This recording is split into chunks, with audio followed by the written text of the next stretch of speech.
Olori Mariam has once again come out to say all that she feels she can say. Yes, according to her, Olori Naomi did not give her the chance to say every single thing she wanted to say in the Akure mansion before Olori Naomi had to call on the Akure youths to take her out of her apartment. And according to what Olori Mariam is saying right now, she's tendering a public apology to Olori Naomi. Not like she didn't want to leave the mansion or anything, not like she wanted to create a scene or create chaos in the mansion, but all she wanted was to get a listening ear from Olori Naomi, of which she got, but Olori Naomi could not listen to her to the end of the matter. So now that she cannot discuss with Naomi privately, she's not afraid to bring it openly to the people so that they can help her tackle this matter between her and Olori Naomi. Olori Naomi should not hold her at heart, because most of the things they did back then in the palace, or most of the things that has been going on in the palace, they are just a normal life to them. Yes, people keep exaggerating it. My people keep exaggerating it. There are some sentences that Miriam would make, and then we will begin to wonder that did you really listen to yourself after making all of these sentences?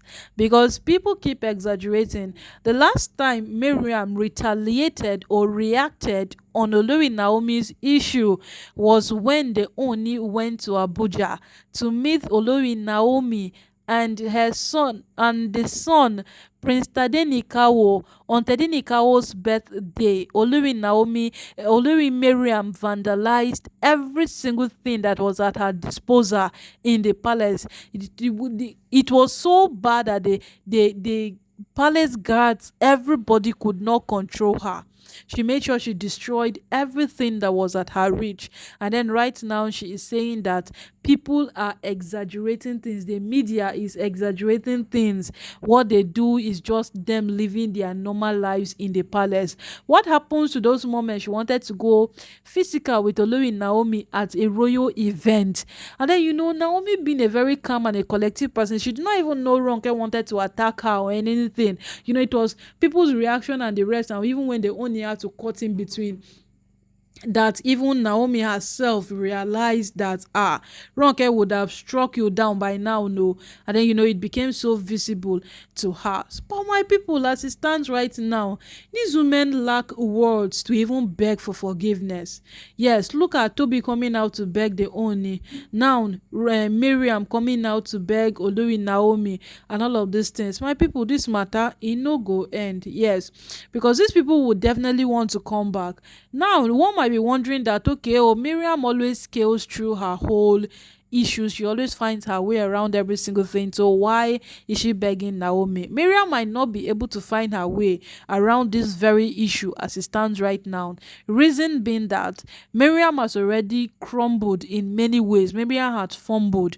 Yes, because Miriam, who used to handle Ooni's finance, is no longer handling the Ooni's finance. Olori Naomi was celebrated some time back for achieving a greater height and managing that finance so well by the Oni. So that's to prove to you that Olori now Miriam is no longer the one in charge of those finance, but Olori Naomi. So one major thing she was handling for the Oni that made her feel like a demigod in the palace has been taken away from her. One major thing that made her feel so special, that nobody can talk to me, nobody can control me, nobody can do this or that, has been taken away from her. And no matter what happens, these things will not be brought back to her. Yes, look at Ooni's business that Naomi was handling in Lagos, that, she felt she had too many things at hand. She willingly gave it to Toby Phillips, handle it, but Toby is already fumbling the business. And if Naomi happens to, recover that business from Toby, it will never go back to Toby again. So the end of this matter remains that whatsoever these women have lost, they would never ever get it again, because they have lost it all for good.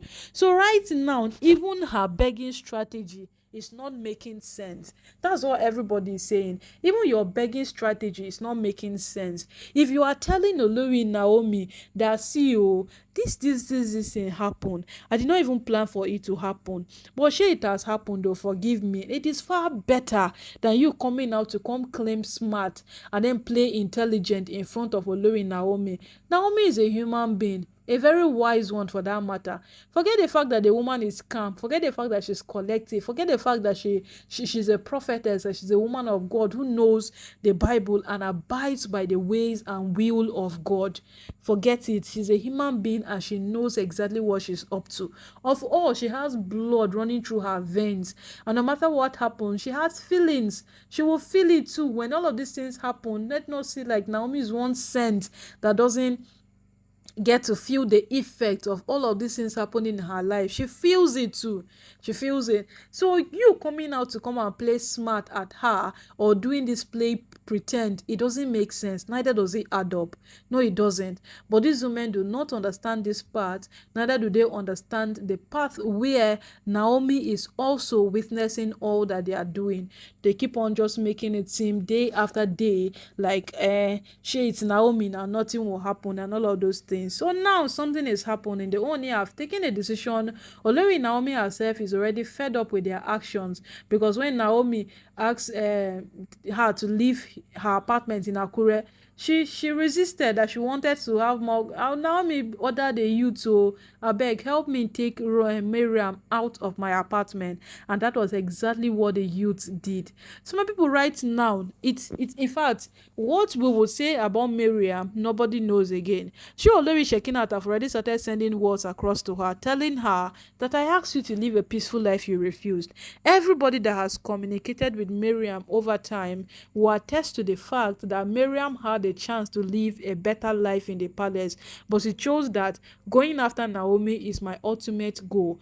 I don't know, when they were paying her, when they went to Kogi and they were paying her dowry, I don't know whether one of the things they gave her as an assignment was, when you enter the palace, fight Naomi. Nobody knows if that was one of the requirements or the things they gave her to come into the palace. But as it is right now, nobody can tell. Nobody can tell, because anything can happen. But even in the midst of this, anything can happen. Naomi will not just easily say, okay, I forgive you people, pack your things and come back. She's not the only.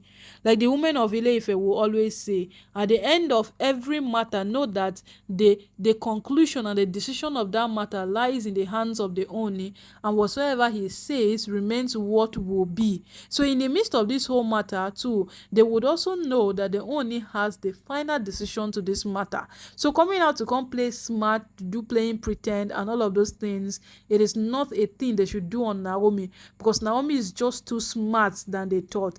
This woman guided them gradually and they entered their downfall all by themselves. This God, when they say avoid Naomi, they will say it's Naomi I want to fight. Now Naomi is not fighting them, they are fighting themselves.